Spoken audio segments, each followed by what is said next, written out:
The world will now expect the Assad regime to live up to its public commitments.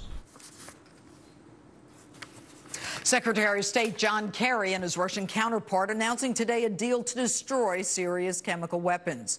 With me, former U.S. Ambassador to the United Nations and Fox News contributor John Bolton. Good evening, Ambassador. Good evening, Jeanine. Is it realistic, as Secretary Kerry says, to expect the Assad regime to live up to these commitments?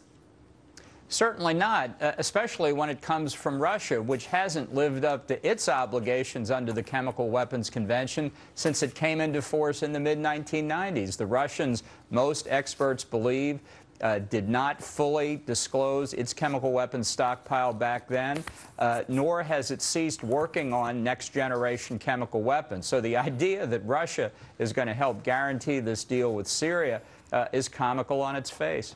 And when there is a statement, I believe, by Senator Graham, who said that Putin has created a box canyon for the United States. Do you think and agree that he's forced us into a corner?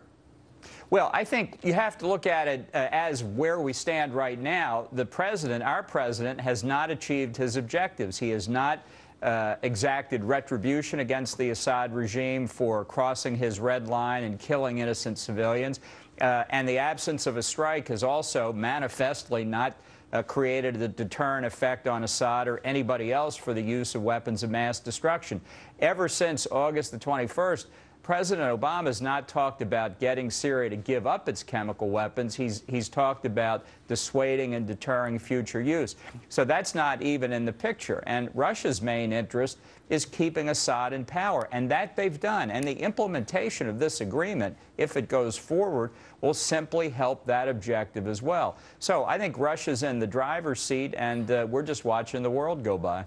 And with the identification of chemical weapons, as you know, the UN, that was doing the investigating hasn't even reported what its findings are. How do we know that we have everything? How do we know if they're not, aren't they moving this stuff around now? And how easy is it to take chemical weapons out of a country where they're in the middle of a civil war, bombing and shooting each other? Well, the Assad regime is almost certainly moving the weapons around, and they will almost certainly give a false declaration. Look, I've spent a lot of time dealing with weapons of mass destruction. I've worked with the Organization for the Prohibition of Chemical Weapons. They have never undertaken a weapons destruction project like this. Never. Nothing even close. So all the confident predictions about schedules and how soon the weapons are going to be destroyed are nothing but guesswork at this stage. I think this is a long trap that we've gotten into. The Russian objective was to buy time for the Assad regime. I think they've succeeded in that.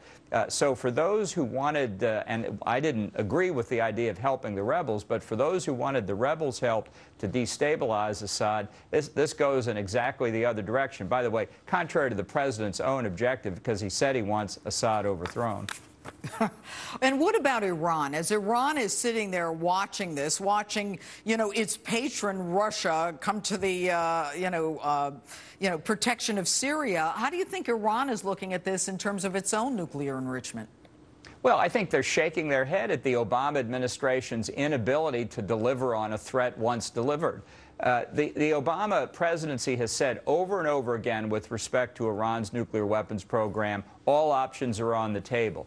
Now, Iran has never believed that the president would use force against that nuclear weapons program.